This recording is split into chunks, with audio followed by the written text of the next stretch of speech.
Welcome to the Salon Scheduler tutorial on how to create an appointment or how to work with appointments.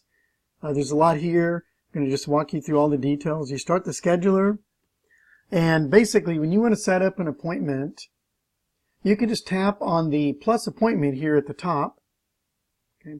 Or you can tap on an employee column. Okay, it doesn't matter what time you select because you have to choose that anyways, but you can get a shortcut to starting an employee for a particular starting an appointment for a particular employee by tapping on their column. Okay.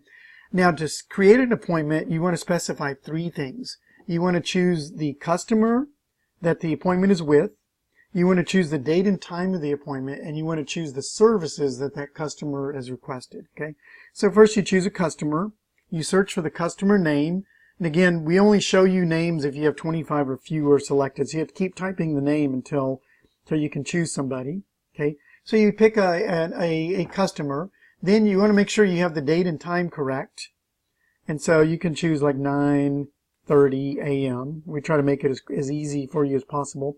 If there's a repeat involved, like this is a repeating or standing or recurring appointment, you can tap repeat and you can choose every X weeks, like every 2 weeks for 3 appointments. That's a maximum of 8 on there, but that's how we can help you do a standing appointment or a recurring appointment. Reset here would mean don't use that. Don't use a repeat.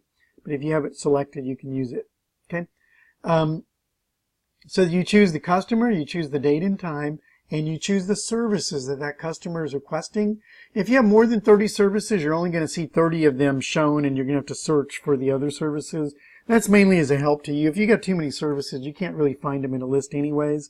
But you pick your services that are being offered. And once you choose your services, see there's a little blue box here. Anything blue is tappable.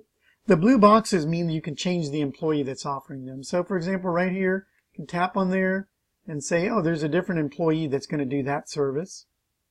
And right here, there's going to be a different employee that does that service. Okay. Now the other thing you can do is on, like, let's say you're doing a manicure and a pedicure. Well, you can actually tap on the first service that's parallel. And see, there's a button, there's a switch here, a parallel service.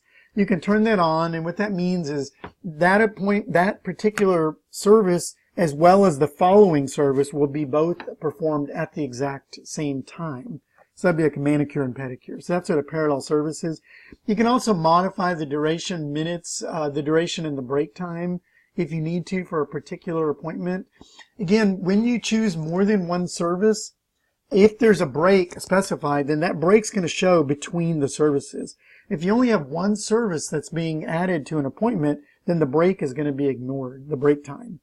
Okay, so we give you the total of minutes. You can also change the total amount of the services of the minute right there. Right, so then you would tap done. That's how you create an appointment. Now see, as you can see, there's the 3 different sections of this particular appointment. They're added to each employee that's performing the appointment. Okay, after you've made an appointment, if you need to reschedule, you can just tap on the appointment, any one of the pieces, and we're going to show you the services on that appointment. And you can make any changes you want. You can change the customer, you can change the time of the appointment or the date of the appointment. You can tap again on there and you'll get a calendar. So you can change whatever you want to change about that appointment and just tap done.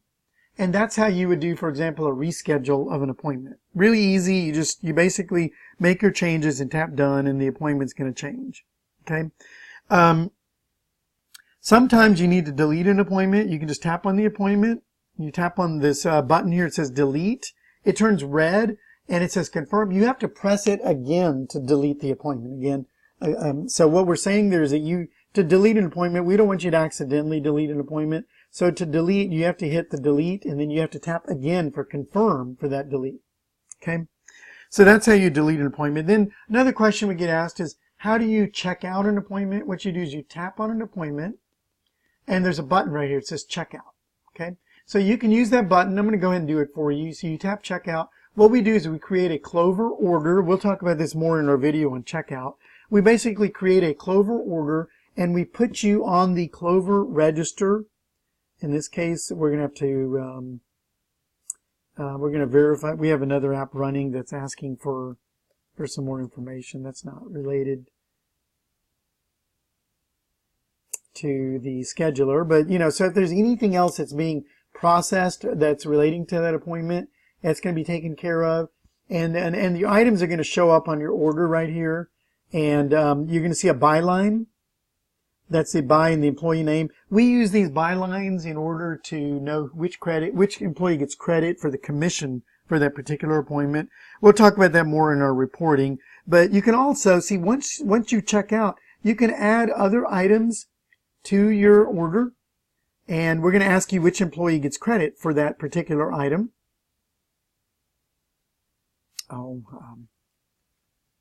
Pardon me, that's another app that's in the way right there. But so you can basically choose your employee that gets credit for a particular item.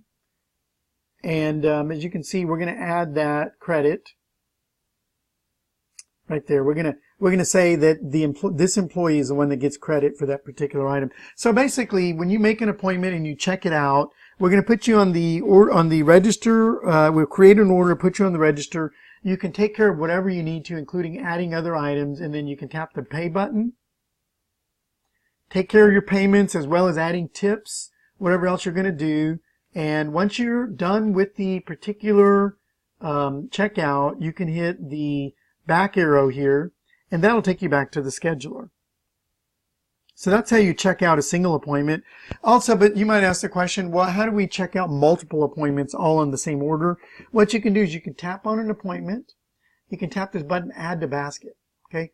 Use the Add to Basket button for all appointments that are all going to be part of the same checkout. And on the last appointment, do the checkout. Okay. So the Add to Basket will let you basically collect up a number of appointments, and then you do the checkout, and you'll check out all the appointments all on the same order.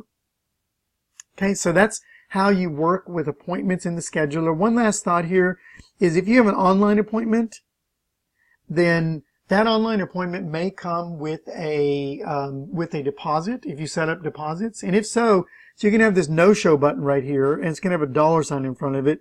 You can tap the no-show button, and what that'll do is if there's a $sign in front of it, it means that it'll just automatically charge a deposit to the credit card that we have on hold.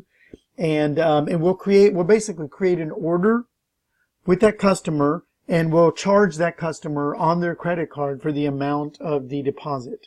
So that's what you'd use this no-show for. A no means you want to leave the appointment on the books, but you want it to disappear. So we'll make it invisible for you. Check-in is really what you want to use it for. It just changes the color. It's really whatever you want to use it for. Confirm, same thing. It's what you want to use it for. Lock will prevent any updates to an appointment unless you unlock it. You can also look at a customer by tapping on their name, and you can see a customer's previous appointments, their orders, their notes that they may have taken. So all that's available to you when when you're working with an appointment, simply by just tapping on the appointment itself. More on the checkout process in a future one of your training videos coming up.